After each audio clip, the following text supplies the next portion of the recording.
cats? No Roman candles or screaming Mimis? No. Oh, come on, man. You don't got no lady fingers, buzz buttles, snicker bombs, church burners, finger blasters, gut busters, zippity doodads, or crap flappers? No, I don't. You're gonna stand there, owning a fireworks stand, and tell me you don't have no whistling bungholes, no spleen splitters, whisker biscuits, honky lighters, hoosker do's, hoosker don'ts, cherry bombs, nipsy-daisers, with or without the scooter stick, or one single whistling kitty chaser? No. Because snakes and sparklers are the only ones I like. Yeah, snakes and sparklers. You can take me, but you cannot take my bunghole. That's right. Those whistling bungholes there. Not about you. It's about the customer. Such a good movie. Oh, God. I've seen it maybe twice. My wife can recite it word for word. So silly. Yeah. And it's a quick one, and it's just so funny. That's the movie that gave David Spade like another character, because I mean he was always just like the uptight guy, and this is him going completely against that, being like the silly redneck guy. Well, they blew their wad in the first one though, because that second one you're like, yeah, oh boy, I never saw the second one. Yeah, I'm not missing anything. Yeah. Didn't want to ruin it. On the subject of movies, by the way, I went to go see The Thing last week because they were doing a 40th anniversary screening of that. This past weekend, they did the 25th anniversary screening of The Fifth Element. Gwen and I are sitting there, I go, why aren't they doing a 25th anniversary screening of Event Horizon? Remember Event Horizon? Yeah. With Larry Fishburne and Sam Neill, this great horror space movie? Well, we have a number of bureau chiefs in Canada. They're not doing Event Horizon. I don't know if I have to talk about that. But they are doing a 40-year celebration of First Blood, the film that introduced everyone to Rambo, to John Rambo. This was a book. The guy that directed the film, I don't know if it's the only film he ever directed, but he's mostly directed television. A guy named Ted Kotcheff has mostly directed Law & Order episodes, a lot of TV. But First Blood, I'm pretty sure was a hit. I remember my parents going to see First Blood on their anniversary and talking about what a great movie it was, what an awesome movie it was. It was shot in a town called Hope in British Columbia, which is about 90 minutes from the U.S. border. I know we've got Ray. I think Ray is probably our sole bureau chief in British Columbia. He's in Vancouver, which is quite a ways away from Hope, Canada. But that's where they shot a lot of the movie. They shot some of it in Vancouver, where a lot of movies were subsequently shot. But apparently the people in Hope, British Columbia, which is a small town, but it put them on the map. They have a Rambo statue in their town. Man, how many statues does that guy have? It's got the Rocky statue. That's what I mean. These iconic characters. He's got the Rocky statue in Philly. He's got the Copland statue out there on Great Neck. He's got Great. He's got the Demolition Man statue next to the Taco Bell. Mm-hmm. He's got the Stop or My Mom Will Shoot statue. Nice. That's a good out there in Temecula. He's got the Rambo 2 statue. First sequel to have a statue. He's got the Rhinestone statue in Pigeon Forge, Tennessee. Mm-hmm. But anyway, 1982 is when First Blood dropped, and I don't know that anybody knew what was going on, but it ended up being a huge deal.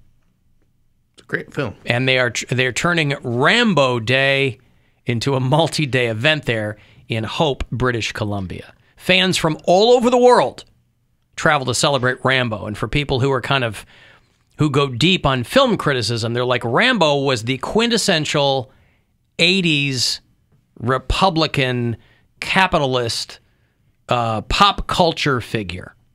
Running around, shooting people, very, Rambo 2 was him, prisoners of war. You know my favorite Rambo, the one where he shoots people. Their heads explode. Shoots people point blank range with a Gatling gun in their face. You know that's my favorite one. No, I love First Blood. That first movie really holds up. Brian Dennehy was the sheriff. He's passed away. So I guess like Brian Dennehy's family shows up. Patrick Stack is an actor. He played Clinton Morgan. If you remember, the first guys that they send to try to get Rambo out of the woods were the local National Guard. And the guy goes, "This is Lieutenant Clinton Morgan." He's like a pharmacist or something. So that actor shows up. Stephen Chang will be there. He played the Vietnam commander who tortured Rambo. And the family of the late Brian Dennehy, of course, played Sheriff Will Teasel. He was the primary antagonist in First Blood. So, the 40th anniversary, if you are a listener we don't know about, in British Columbia, the Hope Visitor Center is the official headquarters of First Blood. That's all this town's got going. So, they are squeezing every bit of juice out of the Rambo fruit. It's October 7th through the 10th of this year. For you tourists who happen to be in the Hope, British Columbia area, don't miss that, the Rambo First Blood 40th anniversary celebration. Bookings have already been confirmed from people as far away as Japan and Germany. They'll have an art exhibit, paintball, contests including prizes for the best-looking Rambo. So hit the gym. Props, set tours, and screenings of the movie. So there you go. First Blood, I think, was one of the first movies. I mean, you know, people watched Rocky and didn't really know who Sylvester Stallone was. He wrote the movie, won the Oscar for it first time out. But First Blood was really his foray into that action movie career. Star, yeah. That's right. Which is so crazy that it became what it is, because the first movie's pretty political. Yes. And then the rest of them are just like, and go shoot some people for us. They just went all in on, But it was, I never read the book, and I don't even know if the book made that much hay. The book was 1972. And he was only called Rambo in the book. He was John Rambo in the film, but they were like, what can we call, what's the first name we could give this guy? Something that's really going to jump out, you know? Oh boy, something people are going to remember. John. They did 4 sequels. Remember, they had a Rambo cartoon. There was Rambo cereal. There were comic books and video games. They did remakes of Rambo in India, where I think they end up doing remakes of every American film, in addition to their own films. Gotta love that Bollywood stuff. Yeah. And if it were about 15 years ago, I would give you my instant impression of one of those Bollywood films. But I'm not going to do that. Ah, come on. Bollywood remakes of First Blood, The Expendables, and other films. So, anyway. The Rambo 40th anniversary being celebrated in Hope, British Columbia, where the film was shot. Something to look forward to. Let me play another message for you off of the iHeartRadio app. We had a little button there you can hit and leave something quick. Hey, Alan, it's Trucker Sean here. Recently drove through the Fort Wayne, Indiana area, and I know you talk about a certain location in that area. Was wondering what that was for the next time I go through there. Did it have something to do with a prize-winning cow or anything like that? Love the show. Bye.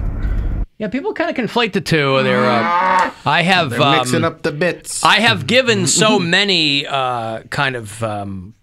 listen, Mary, you know this. Bill, you know this. First and foremost, I am, of course, a storyteller. Mm-hmm. And some people will often conflate these two. I've told you, when Mary's played Fort Wayne, Indiana, that he's referring to not sleep on the Fox Island Nature Preserve in Fort Wayne, Indiana. What he's talking about is an amazing tale that I wove for this audience. Wakanapa, Indiana. About a prized cow in Wakarusa, Indiana. Now, both in Indiana. Is it any surprise that 2 amazing stories come out of the Hoosier state? It is, actually. It's incredibly shocking. Not many things come out of the Hoosier state. There's so many great things in Indiana. Like what? There's Gary? Indiana University, my wife's alma mater, in Bloomington. A finer town than Bloomington, Indiana, you'd be hard-pressed to find. I've been there. It sucks butts. This is from a guy who likes Indianapolis, though. Indianapolis stinks. I'm not a big fan of Indianapolis. I like the comedy club that's there, but parking downtown is $60. The Indianapolis thinks it's so much bigger than it is. It stinks. It's like a big suburb. Yeah. Yeah, no, stop it with the Indianapolis. And my sincerest condolences to our bureau chiefs in Indianapolis. But you already know this. I play there every year. I'm going to be there in, I think, December, the first weekend in December. And it's just one of those things where I'm like, man, I lose so much money in this city. just from parking. There. Just from going there, you lose money. Yeah, you lose money, you lose time, you lose brain cells, you lose the will to live. No, he's talking about contented Linda Grace, who was a dairy heifer that met... Don't call her that. She was. That's mean. She was a prize-winning dairy heifer who met an untimely demise. And again, I only mention it because Wakarusa, Indiana, was also the hometown of... Jeffrey Dahmer. No, who was the guy that Texas died? Ranger. The guy that died, the NBA player. Delonte West? No, I'm sorry, not the NBA. It was Gale Sayers. Oh. Right? Wasn't it Gale? So we were talking about Gale Sayers? Yeah, Gale Sayers, NFL legend. Bears Hall of Fame. Gale Sayers. Why can't I say Sayers? Gale Sayers was from Wakarusa, Indiana. And that's what led me to lay this amazingly complex and compelling story on this audience about the late contented Linda Grace. But what he's asking about is the Fox Island Nature Preserve. Hey, Chris. Alan, Mega Dildos. Mega Dildos. Chris, what's going on?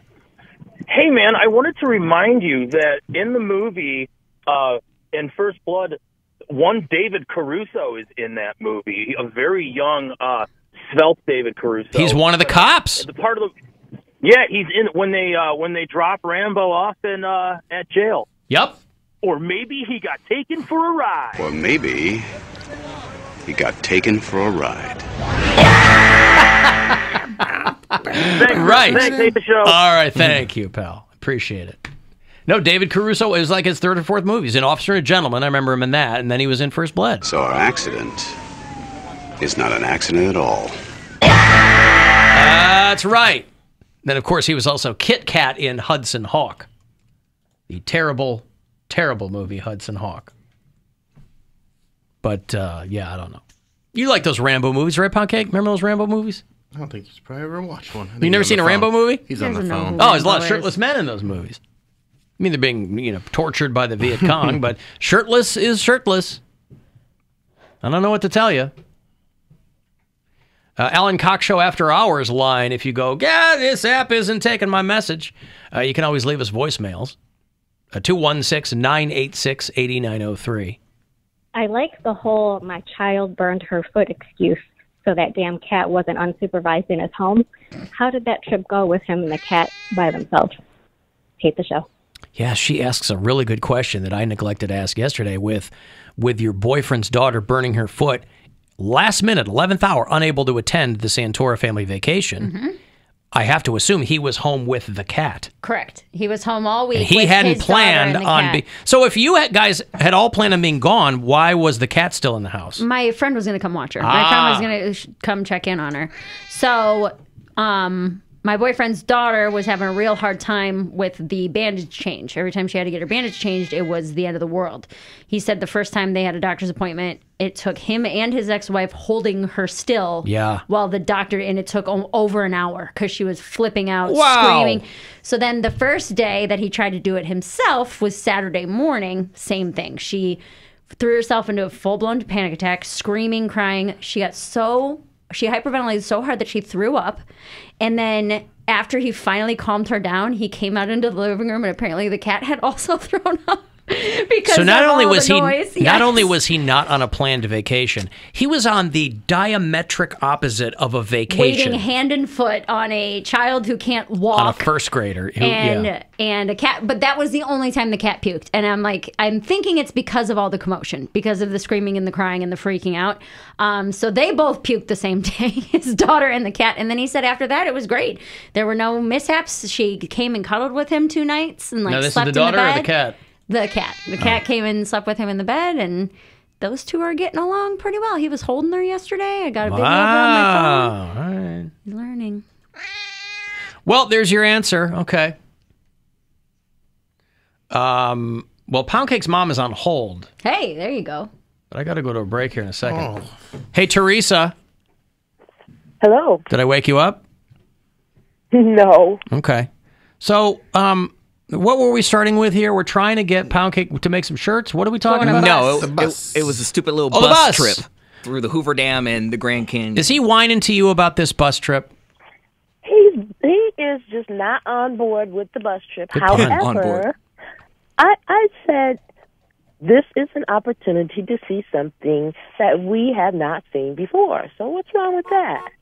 It's just a long day. Well, I think his, again, I'm not trying to convince anybody of anything. We are kind of on team, hey, go with your mom and your brother and check out the Grand Canyon. And I said I would. But it's a long bus trip, and I'm kind of surprised you want to do this. I mean, I know that you don't go anywhere very often, but would you be upset with Cody if he was like, I'm going to hang at the pool, you guys go have fun. Yes, she would. At that giant hole in the ground. It's important to you that all four of you go? Yes, it is. Because, well, see, you guys are looking at it as a long bus trip, one long thing. It is not like that. We have stops along the way. We're going to stop at Guano Point and Eagle Point. Guano Point? And, yeah, it's... Isn't that bat crap? Hopefully not.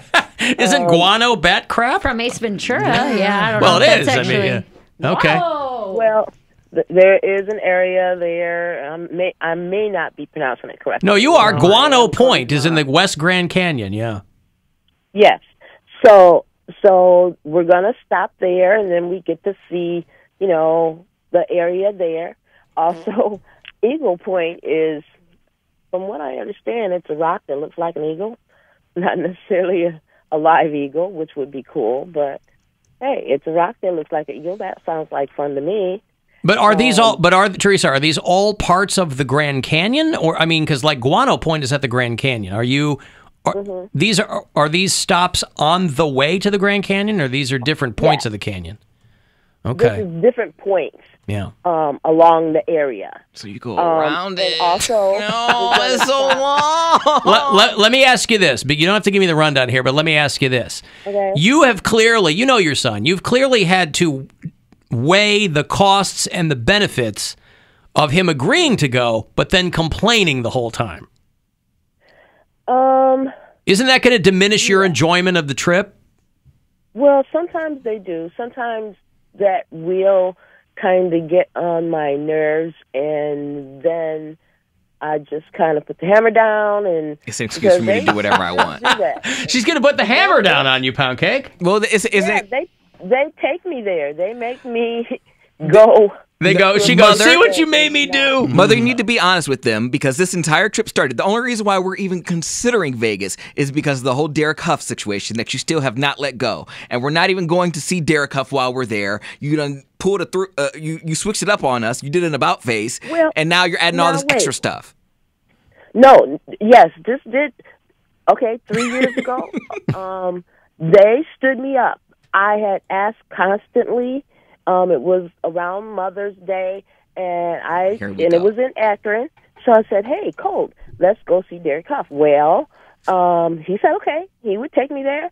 I actually took a week off work. It was going to be again. I've already told this. She's not lying, though. This all happened. I asked about the tickets. Mom, nobody wants to see Derek Huff. We'll get the tickets. So I stopped. Cody.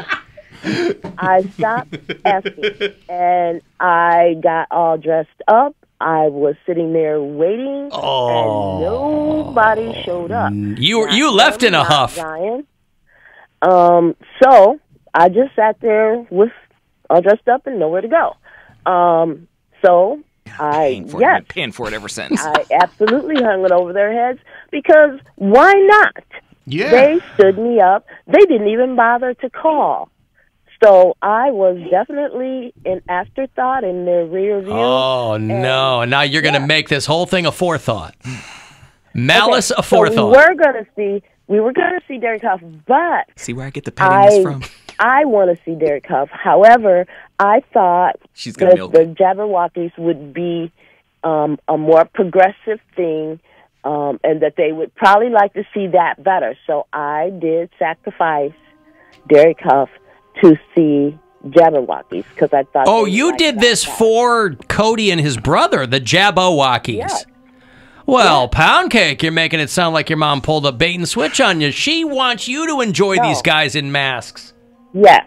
Even though Derek Huff probably would have been running around shirtless. Poundcake would probably appreciate that a lot more. Jabberwockies, I think, stay fully clothed. Yeah, they do, and they have masks on as well. Right. He can't even. You know how important it is to him that they're hot. Yes. I figured they would enjoy that better. So. Yeah. So you are sacrificing for them yet again these ingrates that you birthed. Yeah. These ingrates. Oh, well, I have done a complete 180 on this trip. Poundcake, you have to bring the best snacks. You have to sit on that bus. You have to you have to set a timer on your phone. So at regular intervals, you can thank your mother for a wonderful trip. You're such a traitor. Yeah. You're literally like the worst person ever. Oh, stop. I like your mom. She's sweet. How can you, you know? Yeah, Alan, you're such a jerk for telling Poundcake to be nice to his mom. We're going on a vacation. Like, that's the be-all, end-all. Have you heard anything about the Santora family vacation? They had to, like, work hard to keep it together, and they were still having fun. And I told my brother to F off twice. Oh, my God. Lucky they didn't chop that dog up after the beach incident. Okay, listen, that clarifies the thing a little bit more for me, Teresa. I appreciate your time. I'm going to let you go, but make sure that you drop the hammer on Poundcake on a regular basis. I absolutely will if I have to. All right, good. Have fun in Vegas. Thank you. All right, there's Poundcake's mom. Whatever. I did him so dirty with his mom. Oh, boy. So fake. I'll tell you what, that is funny, though, that she is doing you guys a favor with the Jabberwockies. I told you she's petty. She would That's funny. She uses that one Derek Huff incident, and then she's just like, "Well, I guess you don't care." Just like you didn't care about me wanting to go to Derek Huff. She would throw it back in there. I guess you don't care. I said, "Mom, are you ever gonna forgive me on this?" She said, "I've forgiven you. I don't care. I'm not." She just didn't forget. And she will bring it up any chance she gets because that's her right. Wow. Anything that doesn't go her way, stuff that don't have nothing to do with her, nothing to do with Derek Huff. She's like, yeah, well, you had that same attitude when I asked for Derek Huff tickets. So therefore, whatever. There it is. Oh, your mom. All right, I got to take a break here. Thank you for